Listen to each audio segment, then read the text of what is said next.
What up, fam? I am Dr. De Luna, and you are listening to Drop It Like It's Doc podcast. Today, we're going to take a journey through all the different hormones in your body so that you can get a feel if something might be off, so that you can present that to your doctor who will hopefully test your hormones.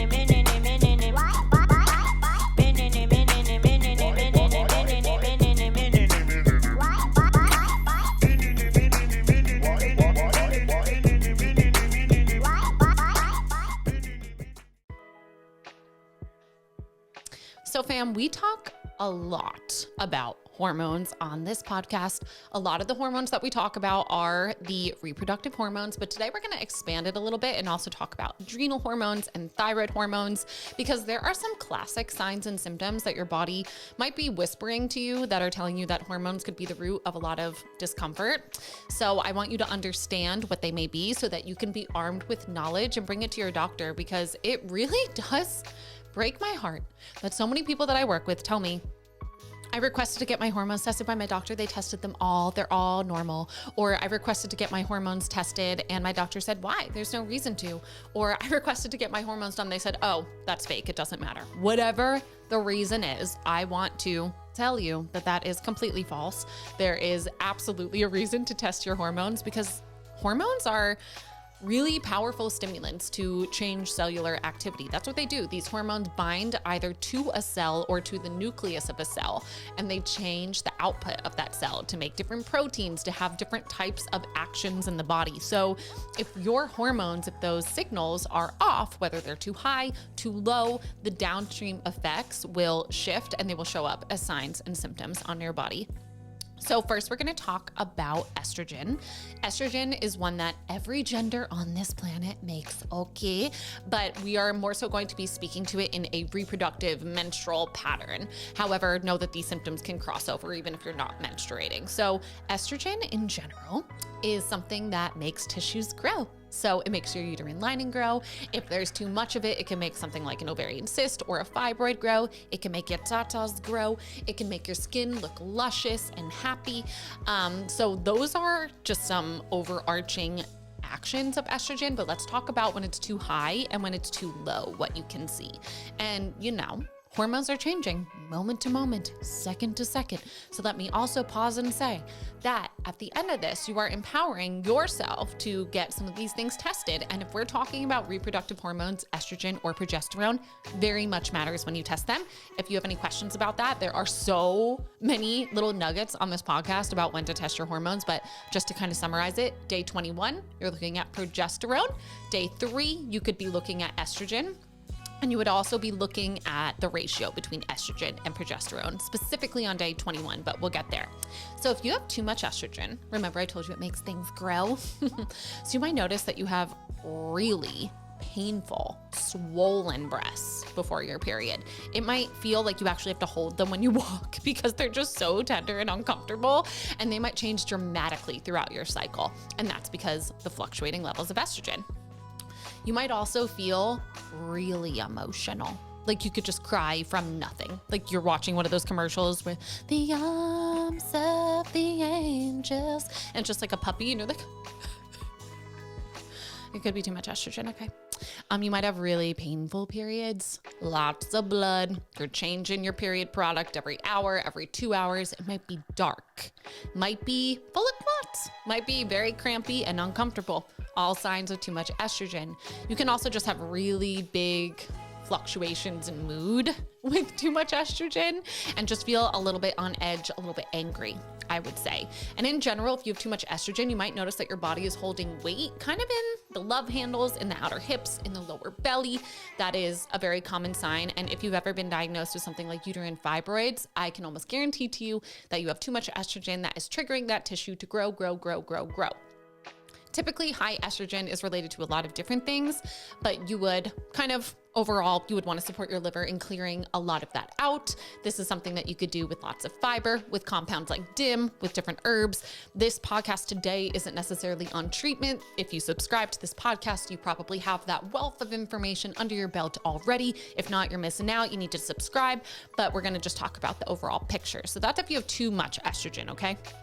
If you have too little estrogen, So one of the actions that estrogen does is that actually helps you want to have sex. It helps you lubricate the vaginal tissue. It helps you maintain a happy pH. It helps you with your immune system. So if you have low estrogen, something that you might see is changes in your skin. So you might notice things like sunspots are showing up, or you just feel like your vaginal tissue is more fragile or sensitive, or you tend towards painful sex or not being able to get lubricated that well. Your periods, instead of being really long and heavy, they might be really short. They might be 2 to 3 days. Your blood could be light in color. So lighter pink is a very typical sign that your body is low in estrogen.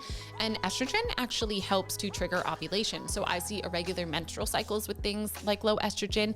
And I also see difficulty conceiving with low estrogen, because estrogen is what's laying down the uterine lining, and a little baby likes to really wiggle in there and nestle on in. And if there's nothing for it to snuggle with, it will just pass on through.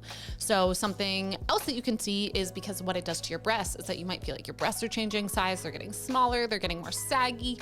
That could definitely be a sign that your body is low in estrogen, and that would be a piece that you would want to look at. You could look at that on day 3, which tells you kind of the health of your ovaries, which is how your brain is talking to your ovaries and how they're able to make estrogen. Or you could look at estrogen around day 21, which would be after you ovulate. That's more so looking at it in its relationship with progesterone, but both give you a lot of information. So progesterone is next. There's not usually an issue with high progesterone, to be honest. I rarely see that, so we're just gonna go with low. Low progesterone is very common. And that's because we only make progesterone when, my followers? When we ovulate. You're learning so much. I'm so proud of you. If you didn't know that, it's because you're not subscribed to this podcast. I'm sorry, it's your fault. So you make progesterone when you ovulate, and progesterone has impacts on every cell of your body. So it impacts your brain to calm you down, binds GABA receptors. We love that. It helps your breasts, it helps your uterus, keep the uterine lining in place, and it helps to just kind of calm everything down. So if you have low progesterone, something that you might see is spotting. You could typically spot around the middle of your cycle when you would be supposedly ovulating, and that's because there isn't progesterone to keep that blood in place. So you might lose a little bit. You might have really rusty colored blood. It could be almost brown. That's a very common sign of progesterone deficiency. PMS, babes. PMS is very common with low progesterone or high estrogen, because they kind of work hand in hand. So you would need to look in the background to see some of the more subtle signs that could point you to one or the other. And also, let me pause and say that you could have multiple hormone imbalances at the same time, okay? But usually low progesterone is associated with high estrogen, or just relative, right? So something else in relationship to the PMS that I was speaking to is that you could get migraines before your period. If you've never had a migraine, you are blessed. Migraines are terrible. They are so bad. It feels like your head's gonna explode. You can't look at light, you can't look at sound, you wanna throw up, you might even throw up. It's so bad. And that is very common with low progesterone. And even if it doesn't overflow into a full-blown migraine, you could just get headaches and just feel a little bit off around before your period. Things like PMDD and really exaggerated mood swings can show up before your period as well if you have low progesterone. And overall, just rapid, almost shifts in your mood, as if when you hit that luteal phase, just nothing is okay. You hate your job, you hate your partner, you hate where you live, you hate your body, you hate everything. You might need some progesterone. You might need help ovulating. And also, my sweet friends, know that everything I'm sharing with you, there's solutions for. There are root cause solutions for. I'm not telling you to take progesterone if you're low on progesterone, okay?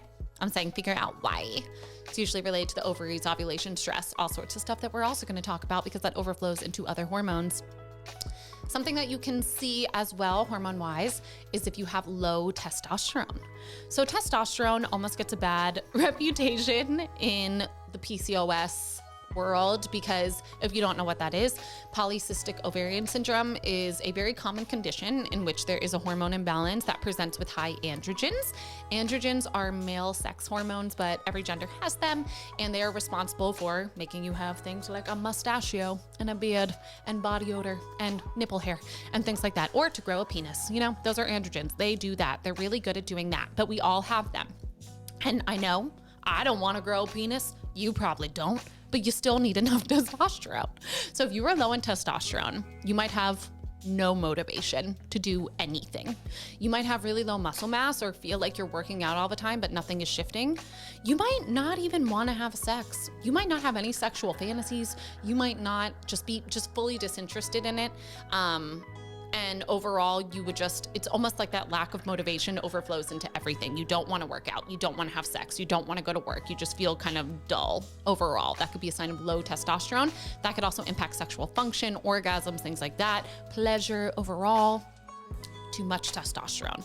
That's something that I do see a lot of as well. And too much testosterone would show up with those male sex characteristics that I was speaking to.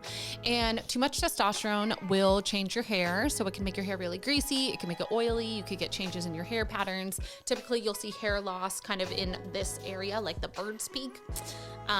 Bird's peak, whatever. You might notice that your skin is more likely to break out and get acne. You might notice hair growing where it didn't grow before. And I say this to my patients all the time because, again, I have no filter and I don't give a fuck. I am hairy, okay? Like, if you know me, I'm hairy. I'm like a little monkey, okay? But it's very different than feeling like you're growing these stubbles of a beard or a mustache or sideburns. That is different. If you were born a little hairy, fuzzy baby like me, that's fine. You will stay that way throughout your life. But then if you notice that now you have these thick, coarse hairs that feel like cat whiskers that are just popping out of nowhere, that is your hormones. And usually when testosterone is too high, it could be related to blood sugar imbalances. That is something that I definitely want you to look at because too much testosterone in relationship to blood sugar is a very easy thing to switch because blood sugar, your metabolism, is something that is directly related to your diet, your lifestyle, your stress, everything. So once you get that under control, you'll see things like testosterone shift into a happy range and you won't have a beard anymore, okay? So that was if you have too much testosterone, but you can also have another male sex hormone that's called DHEA. DHEA is made in the adrenal glands, and DHEA is responsible for not only decreasing inflammation and helping your immune system, helping with cognitive health, things like that, but it can also lead to a lot of the similar symptoms that I was just chatting to you with. So if you're getting more oily, breaking out, but also I forgot to say this, more aggressive. Testosterone makes you angry. It makes you just aggressive, honestly. So if you notice that you feel like you have a really short fuse or you just want to like punch everyone in the face, could be testosterone, could be DHEA. You could test both of those. Also, let me say with testosterone, it's the highest in the morning. That's the cycle of testosterone. So you want to test it in the morning. And you don't want to just test total testosterone. You want to test free testosterone because free hormones are what are swimming in the blood, binding to the cells, binding to the nucleus, making that cellular change. And your liver is actually so smart and will make compounds to bind up the hormone. So sometimes you will have a hormone imbalance, but it could not show up if you don't look at the free fractions or, it could just be a little confusing. So I want to throw that out there for testosterone. Very, very, very important for you to look at the free fraction of it to get the complete picture of how much is available to your cells, how much are giving it that input. Next hormone that I want to talk about is cortisol. Cortisol, our sweet adrenal glands, they go through so much. Your adrenal glands basically are how you adapt. It's how you adapt to anything. So how you adapt to a new sleep cycle, how you adapt to blood sugar changes, how you adapt to a move or anything stressful at all that your body has to show up to. And let's be real, most of our adrenal glands are really overworked. So usually when you're working the adrenal glands hard, at first they're gonna pump out cortisol. And when cortisol pumps out, that usually makes you feel a little bit wired. You might feel like you're sweaty, clammy, like your heart is beating fast. You might notice just random fluctuations in energy. You might feel like you just took a shot of coffee or espresso and that you're running around the house. But after a little bit of time, that kind of hyper cortisol feeling, your adrenals will then go to nights. When the adrenals go to nights, now you have low cortisol. Low cortisol will look different than high cortisol. And I think that some people get confused with this because they think that for you to have an adrenal issue, you have to be almost just really stressed, really wired. But once your adrenals tank, you're gonna be exhausted. You're gonna need to nap every day. You're not going to feel rested no matter how much you sleep. You're going to have insane sugar cravings because that's how your body will feed you. You're not going to feel well if you don't eat often. You're going to fall into hypoglycemia where you get shaky, irritable, lightheaded. That's actually something I forgot to mention. If you are someone that goes from sitting to standing and gets really dizzy, that's your blood pressure. Your blood pressure is very much related to cortisol. That is a sign to me that your cortisol is now very low. I almost fainted all the time in med school. Just throwing that out there. Probably because I was vegan, probably because my blood sugar was a mess, and probably because my cortisol was fucking non-existent at that point. Cortisol issues can also show up in how your body holds weight. So cortisol will make you gain weight in your lower belly, and it's almost as if cortisol is trying to keep your body as safe as it is. And if your body doesn't perceive that it has steady energy coming in, then it will store it for later in that area.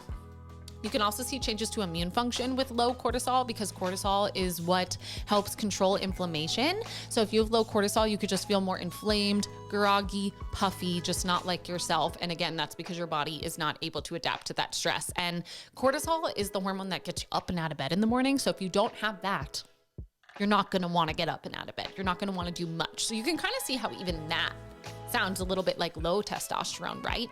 A little bit. So it's important for you to decode these things with someone that will test them for you so that you understand how they are working. You want your cortisol to be the highest in the morning, the lowest at night. Some people, a sign of cortisol imbalance, like a high cortisol picture, would be where you might not have a lot in the morning, and at night you get a second wind. Is that you? You might also wake up in the middle of the night and not be able to sleep throughout the night. Is that you? That's just cortisol. That's your adrenals asking for a lot of love. Also, you might be pointed in the direction of cortisol if you really crave salt. Same with sugar, but salt is a big one. That always tells me that someone's adrenals need some love. So those are some of your adrenal hormones. Main one was cortisol. And now we're going to talk about your thyroid. The thyroid needs a lot of love. She needs a lot of attention, and unfortunately no one listens to her. And I say this because your doctor might have told you that they tested your thyroid, but they only tested TSH. What is TSH, my beautiful followers that have learned so much on this podcast that you're now a little doctor? TSH is a brain hormone. It's not your thyroid hormone. This hormone is going to change up and down, all around, based on what your thyroid hormone is doing. So that is not accurate. Just throwing that out there. You need to actually test what your thyroid is doing, which would be T4 and T3, but not just what's in circulation. You need to know the free fractions because those are active. So thyroid hormone is the gas pedal for the body. It makes things go. It turns your cells on. It makes your body break down fat. It makes your body break down cholesterol. It makes your body poop, makes you digest. Anything that is a go is related essentially to your thyroid gland and thyroid hormone. So if you have low thyroid hormone, things that you might notice is really brittle hair that gets knotted really easily. You might say, my hair, it just doesn't grow past here. It just doesn't. You might say that your hair is always breaking, that your nails are breaking. Those are very metabolically active spaces in your body, so they're giving you a window into that metabolic capacity. You might feel really puffy. You might feel like you're gaining weight. You might feel just freezing. You might feel like it's hard for you to get warm in a room, cold hands, cold feet, but also just cold everywhere. Something that is huge for me, when someone says this to me, it just lights off my brain. It's really hard for me to sweat. That's your metabolism, that's your thyroid. So if it's hard for you to sweat, you really do want to investigate if your thyroid is part of the picture, because that's also a reflection of kind of all of your detox pathways. And this is such a golden nugget for you, fam. If you have been diagnosed with high cholesterol, hypercholesterolemia, and if your doctor told you to go on a statin, first of all, you don't need the statin. You need to find out why your cholesterol is high.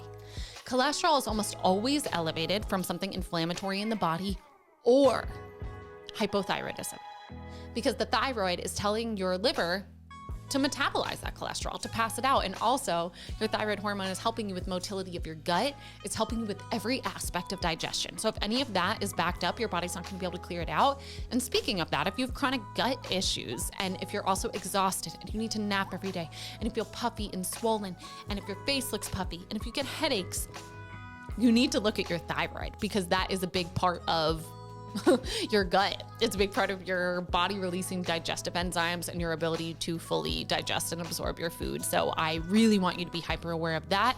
High thyroid hormone is something that can show up as well. It's not as common in my practice, but it is something that you can see.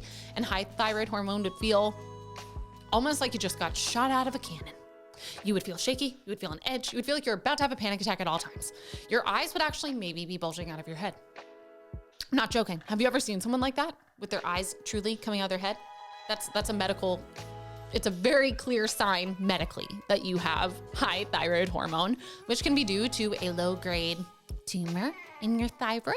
Can be due to an autoimmune disease like Hashimoto's, in which things are released at random times. But that adrenaline feeling, that shaky heart beating out of your chest feeling, that could definitely be due to thyroid. And even in me saying this, I want to remind you that if you are someone that has low blood pressure, low heart rate all the time, it could be because your metabolic rate is low. You need to look at your thyroid. And this could overflow into so many things, right? Because I work with so many babes that want to work on their periods, but they also want to work on their body, and they want to work on their body composition and feeling good in their body. And if your hormones are off, those chemical signals to your cells are going to impact everything that they produce. So just to recap, today we talked a bit about estrogen, too high and too low, progesterone when it's too low, cortisol, too high and too low, a little bit about DHEA, and we also talked about thyroid hormone. These are just a few of the many, many, many hormones in your body. I am a really big fan of testing them so that you know what you're working with. There's a lot of information on this podcast about when to test your hormones, how to test your hormones. But if you're looking for a provider, I would absolutely recommend working with a functional medicine provider, because we understand all the impacts to hormonal output and different things that can make the pictures a little bit less clear. And I also want to remind you that if your doctor is telling you that there is no reason to test your hormones, you should fire them. You should, because you deserve to know what's going on inside of your body, okay? So I hope that this episode gave you a guide to start to unravel some of the hormonal symptoms that you may be having. These were just a few of everything that you might be experiencing, but I have a feeling that something tickled your brain to remind you of something to look into. I appreciate all of you being here so much, learning along. If you want me to test your hormones, click the link below this. I would love to do that for you. Happy hormones. Happy bleeding. Bye.